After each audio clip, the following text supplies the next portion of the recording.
Hello বন্ধুরা, আমি মাম্পি। আর মাম্পির রন্ধনশালায় জানাই তোমাদের সকলকে স্বাগত। আজ আবারও একটা ভিন্ন স্বাদের রেসিপি নিয়ে তোমাদের কাছে চলে এসেছি। আজ তোমাদের সাথে শেয়ার করব এঁচোড়ের তরকারি বা এঁচোড় কালিয়া। গরম কিন্তু পড়েই গেছে, তাই খুব সহজেই কিন্তু তোমরা বাজারে এঁচোড় পেয়ে যাবে। আর এই এঁচোড় কিভাবে তোমরা করবে সেটাই আজ তোমাদের সাথে শেয়ার করব। তার সাথে এটাও বলে দেবো কটা সিটি দিলে এঁচোড় একদম গলে যাবে না বা একদম শক্তও থাকবে না। সবকিছু নিয়ে আমার আজকের এই ভিডিও। আশা করছি তোমাদের আজকের রেসিপি খুব ভালো লাগবে। ভালো লেগে থাকলে একটা লাইক আর নতুন বন্ধুদেরকে আমার চ্যানেলটা সাবস্ক্রাইব করার অনুরোধ জানিয়ে আমার আজকের রেসিপি আমি শুরু করছি।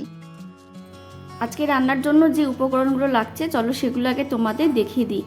দেখো, এখানে আমি এঁচোড় নিয়ে নিয়েছি। এঁচোড়গুলোকে আমি বাজার থেকে কাটিয়ে এনেছি। এঁচোড়গুলোকে ধুয়ে পরিষ্কার করে রেখেছি। এখানে মাঝারি সাইজের দুটো আলুকে আমি ডুমো ডুমো করে কেটে রেখেছি। এখানে দুটো মাঝারি সাইজের পেঁয়াজকে আমি ঝিরি ঝিরি করে কেটে রেখেছি। এখানে আছে দুটো ছোটো ছোটো টমেটো কাটা। এদিকে আছে নুন, চিনি, হলুদ গুঁড়ো, লঙ্কা গুঁড়ো, জিরে গুঁড়ো, আদা বাটা, রসুন বাটা, বেশ কতগুলো চেরা কাঁচা লঙ্কা, দুটো তেজপাতা, আর আছে গোটা গরম মশলা। গোটা গরম মশলার মধ্যে রয়েছে দুটো গুঁড়ো দারচিনি, দুটো লবঙ্গ, দুটো এলাচ। আমি এই গোটা গরম মশলাটাকে বেটে ব্যবহার করব। আর আমাদের আজকে রান্না করতে লাগবে সর্ষের তেল। তাহলে এই হচ্ছে আজকে রান্নার উপকরণ। চলো তাহলে এবার রান্নাটা শুরু করে ফেলি। তবে রান্না শুরু করার আগে প্রথমে আমাদের যেটা করতে হবে, এঁচড়গুলোকে ভালো করে সেদ্ধ করে নিতে হবে। তার জন্য আমি এখানে একটা কুকার নিয়ে নিয়েছি আর তার মধ্যে দিয়ে দিলাম বেশ খানিকটা পরিষ্কার জল। এবার এই জলের মধ্যে আমি দিয়ে দেবো 1 চামচের মতো নুন আর তার সাথে দিয়ে দেবো 1/2 চামচের মতো হলুদের গুঁড়ো। তারপর হাতা দিয়ে খুব ভালো করে জলটার সাথে নুন হলুদটাকে মিশিয়ে নেব।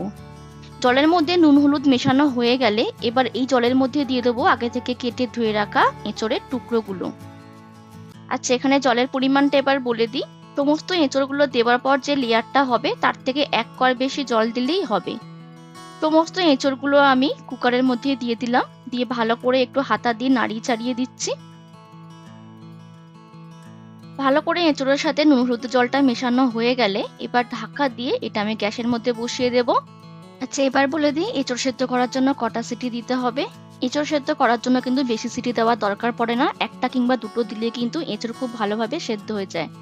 ভিডিওতে দেখে বুঝতেই পারছো প্রতিটা এঁচড় কিন্তু গোটা গোটা রয়েছে, অথচ সব কিন্তু নরম হয়ে গেছে। এঁচড় সেদ্ধ হয়ে গেলে এবার আমি গ্যাসের উপর একটা কড়াই বসিয়ে দিয়েছি। কড়াইটা খুব ভালো করে গরম করে নিয়ে এখানে দিয়ে দিলাম খানিকটা সর্ষের তেল। তারপর তেলটাও গরম হয়ে গেলে প্রথমে আলুগুলোকে একটু হালকা করে ভেজে নিতে হবে। তাই সমস্ত কেটে রাখা আলুগুলো আমি তেলের মধ্যে দিয়ে দিলাম। তার সাথে দিলাম স্বাদ অনুযায়ী নুন আর সামান্য একটুখানি হলুদের গুঁড়ো। তারপর ভালো করে নেড়ে চেড়ে আলুর মধ্যে নুন হলুদটাকে মিশিয়ে নিয়ে আলুগুলোকে একটু হালকা করে ভেজে নেব।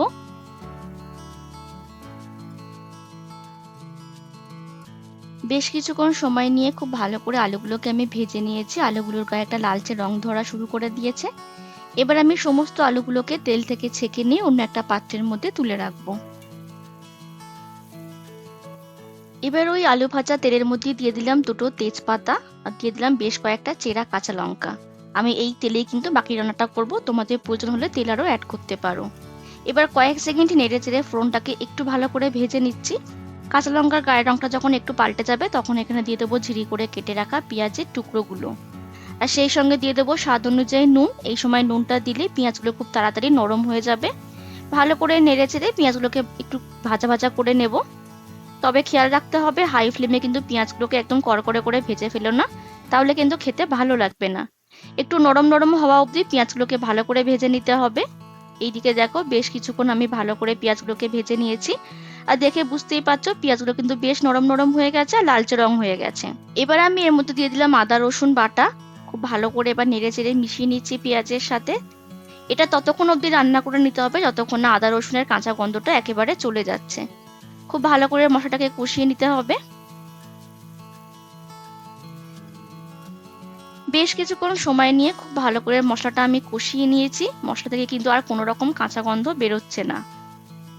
এবার এখানে বাকি উপকরণগুলো দিয়ে দেবো। প্রথমে দিয়ে দেবো টমেটোর টুকরোগুলো আর তার সঙ্গে দিয়ে দেবো বেশ কিছু গুঁড়ো মশলা। প্রথমে দিয়ে দিচ্ছি সামান্য একটুখানি হলুদের গুঁড়ো, তারপর দিয়ে দিলাম স্বাদ অনুযায়ী ঝাল লঙ্কার গুঁড়ো, আর তারপর দিলাম 1/2 চামচের মতো জিরে গুঁড়ো।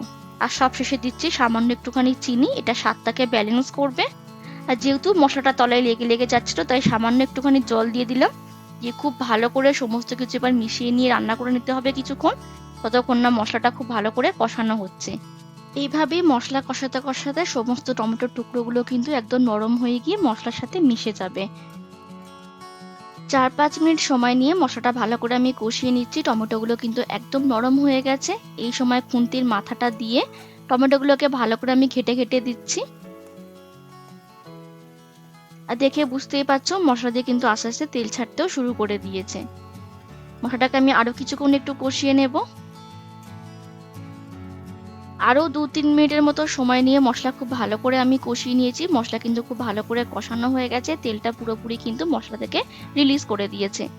এবার আমি এই মশলার মধ্যে দিয়ে দেবো আগে থেকে ভেজে রাখা আলুর টুকরো, আর সেই সাথে দিয়ে দেবো আগে থেকে সেদ্ধ করে রাখা এঁচোড়ের টুকরোগুলো। আলু আর এঁচোড় এই মশলার মধ্যে দিয়ে খুব ভালো করে আলতো হাতে নেড়েচেড়ে আমি মিশিয়ে নিচ্ছি। মেশানো হয়ে গেলে এইভাবে বেশ খানিকক্ষণ সময় নিয়ে একটু মশলার সাথে আলু আর এঁচোড়গুলোকে কষিয়ে নিতে হবে। এর ফলে আলু আর এঁচোড়গুলোর মধ্যে মশলার ফ্লেভারটা খুব ভালোভাবে ঢুকে যাবে। মিডিয়াম ফ্লেমে অল্প অল্প আঁচে সমস্ত কিছু একটু কষিয়ে নিতে হবে। বন্ধুরা, আমার রেসিপিগুলো তোমাদের কেমন লাগছে প্লিজ কমেন্ট করে জানিও। তোমাদের একটা লাইক বা একটা কমেন্ট কিন্তু আমাকে অনেকটা উৎসাহ করে আরো ভিন্ন ভিন্ন স্বাদের রান্না তোমাদের সাথে শেয়ার করতে। আর আমার তৈরি রেসিপিগুলো ভালো লেগে থাকলে আমার পাশে থাকার অনুরোধ থাকলো তোমাদের সবার কাছে। এইদিকে দেখো বেশ খানিকক্ষণ সময় নিয়ে এঁচোড় আর আলুগুলোকে খুব ভালো করে আমি কষিয়ে নিয়েছি। একদম কিন্তু শুকনো শুকনো হয়ে গেছে।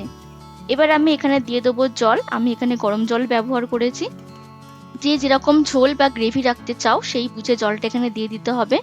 তাছাড়াও আলুগুলো কিন্তু এই জলেই সেদ্ধ হবে।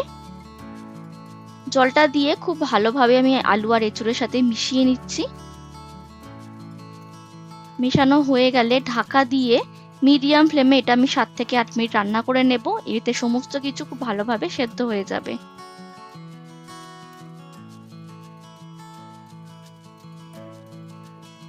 ফিরে এলাম ৮-১০ মিনিট পর। এবার ঢাকনাটা সরিয়ে দেখিয়ে দিই জলটা বেশ অনেকটাই কমে গেছে। খুব ভালো করে একটু নাড়িয়ে চাড়িয়ে দিচ্ছি।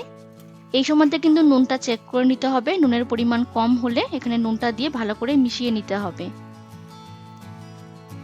সেই সঙ্গে আমি এখানে দিয়ে দিলাম গরম মশলা বেটে। তোমরা চাইলে এখানে গুঁড়ো গরম মশলাও ব্যবহার করতে পারো।